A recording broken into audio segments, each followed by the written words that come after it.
yaravuze ngo nta bwenge nta n'ubuhanga byavuguruza Imana. Imana yaratuzuye ngituzurana na Kristo, ngitwicazanya na Kristo mu ijuru. Bivuze ngo ubugingo bwacu buhishanwe n'ubwa Kristo mu Mana. Imana ishobora kukugira inzu ndangamurage ahantu hubatse amateka y'abantu bagendanye n'Imana.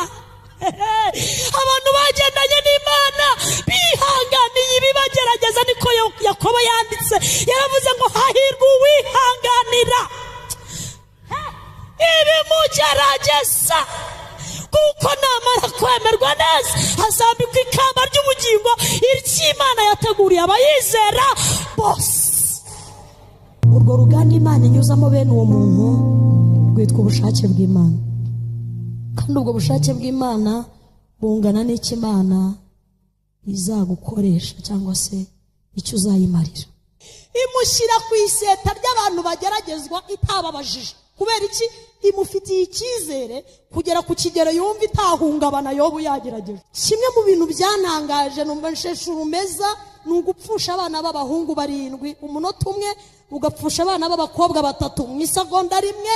Ndimo ndareba Yobu n'umugore we bahagaze imbere ya serikeyi 10. Satani aza ahantu yakora akakubabaza bye.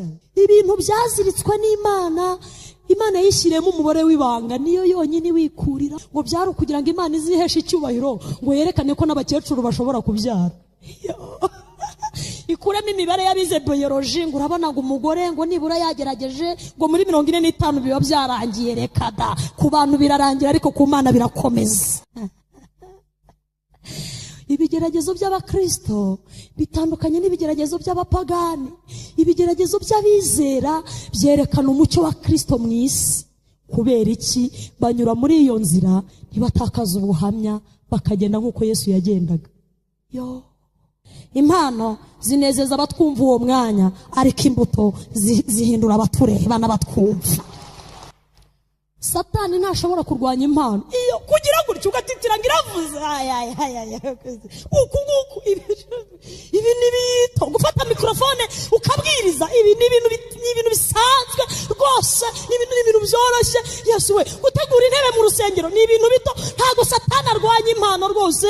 Uzakomeza udiyakone, uzakomeza ubwirize, uzakomeza witwa umwadeperi, bizakunda rwose. Impano zawe zizagumaho, nta kibazo. Njyewe nzi abantu baguye baraba Kristo mbere ari abahanuzi, na n'uyu munsi yo muhuriye mu kabari arakubwira ngo upfuke ivuze. Iravuze ngo umwaka utanga iki gihe.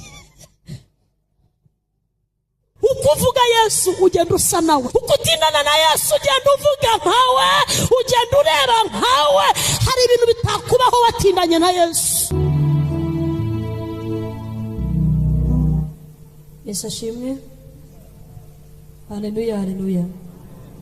Ningingo umuntu uri kuri sono azamureho gato kugira ngo nze kwiyumva. Nitwa Joseline Mukatete, umukobwa ndi umukristo mu itorero ryo mu Gatenga, paruwase ni ya Gatenga, ururembo rw'umujyi wa Kigali.